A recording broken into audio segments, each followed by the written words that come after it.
क्या आप जानते हैं कि भगवान श्री कृष्ण की मृत्यु एक साधारण शिकारी के तीर से हुई थी? कैसे और क्यों यह हुआ? कौन था वह शिकारी और क्या संबंध था रामायण से? जानिए इस दिव्य, रहस्यमयी और पौराणिक कथा में। इस वीडियो में हम आपको बताएंगे श्री कृष्ण के जीवन की अंतिम यात्रा और उनके वैकुंठ गमन की अद्भुत कहानी। वीडियो को लाइक करें, शेयर करें और चैनल को सब्सक्राइब करना न भूलें। जय श्री कृष्ण। नमस्कार साथियों, आपका स्वागत है हमारे चैनल पर, जहां हम आपको ले चलते हैं भारत के अद्भुत, रहस्यमयी और पवित्र स्थलों की यात्रा पर। आज हम जानते हैं कैसे एक शिकारी के तीर से श्री कृष्ण की हुई मृत्यु। संपूर्ण पौराणिक कथा के बारे में। श्री कृष्ण विष्णु के 8वें अवतार, धर्म के पुनर्स्थापक, गीता के उपदेशक, मथुरा के उद्धारक, द्वारका के निर्माता और कुरुक्षेत्र के नायक। ऐसे महायोगेश्वर का अंत कैसे हुआ, एक साधारण से शिकारी के तीर से? क्या यह मात्र एक दुर्घटना थी या कोई गहरी ईश्वरीय योजना? आइए जानते हैं वह रहस्यमयी और अद्भुत कथा जो त्रेता से द्वापर के अंत तक जुड़ी है। महाभारत के युद्ध के बाद जब श्री कृष्ण द्वारका लौटे तो उन्होंने देखा कि यदुवंश के वीरगण अहंकार और मद में डूब चुके थे। ये देखकर भगवान ने स्वयं सोचा, अब यदुवंश को समाप्त करना आवश्यक है, क्योंकि यह धर्म से भटकने लगा है। उन्होंने आर्षियों से एक शाप दिलवाया कि यदुवंश एक दूसरे के हाथों नष्ट हो जाएगा, और ठीक वैसा ही हुआ। मूसल युद्ध में एक दिन सब यदुवंशी आपस में शराब पीकर झगड़ पड़े और एक दूसरे को गदा और लोहे के मूसलों से मार डाला।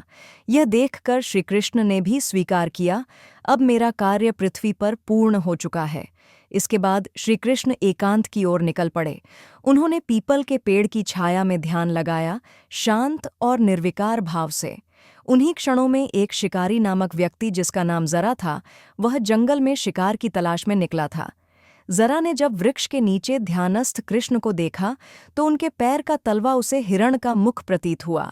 उसने बिना सोचे विचारे तीर छोड़ दिया। तीर सीधा श्रीकृष्ण के पैर में लगा।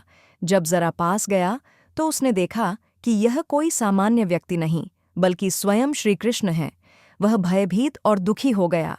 रोते रोते उनके चरणों में गिर गया और कहा, प्रभु, मुझसे भारी अपराध हो गया, कृपा करें, क्षमा करें। श्रीकृष्ण मुस्कुराए। उन्होंने कहा, जरा, यह तेरा अपराध नहीं, यह तो नियति थी। तुम वही बाली हो जिसे मैंने अपने पिछले अवतार में राम रूप में पेड़ के पीछे से बाण मारकर वध किया था। आज वही कर्म लौट कर आया है। यह मृत्यु नहीं, मोक्ष है। यह सुनते ही जरा की आंखों से आंसुओं की धारा बह निकली। भगवान ने उसे आशीर्वाद दिया और कहा, तुम्हें भी इस जीवन के बाद मोक्ष मिलेगा। इसके बाद देवताओं ने स्वर्ग से पुष्प वर्षा की। श्रीकृष्ण का शरीर तेज में विलीन हो गया और वे अपने निजधाम वैकुंठ को लौट गए। उनका देहांत एक प्रतीक था। अवतार का उद्देश्य पूर्ण होने के बाद ईश्वर स्वयं लौट जाते हैं। वीडियो को लाइक, शेयर और सब्सक्राइब करना न भूलें। धन्यवाद।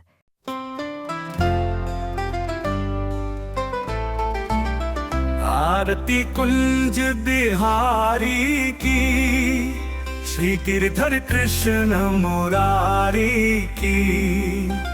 गले में बैजंती माला, बजावे मुरली मधुर बाला। श्रवण में कुंडल झलकते, नंद के आनंद नंदन ललके। गगन समंग कांति विशाल, नयन में काजल की रेखी लाल। आरती कुंज बिहारी की, श्री गिरधर कृष्ण मुरारी की।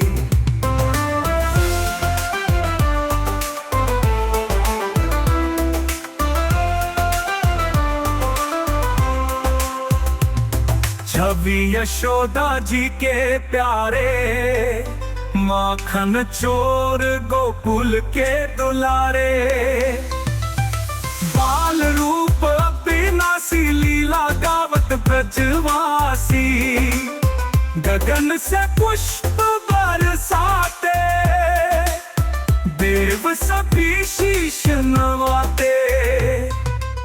नारद गावे भक्ति रस भारी, आरती करें ब्रिज की नारी, आरती कुंज बिहारी की, श्री गिरधर कृष्ण मुरारी की।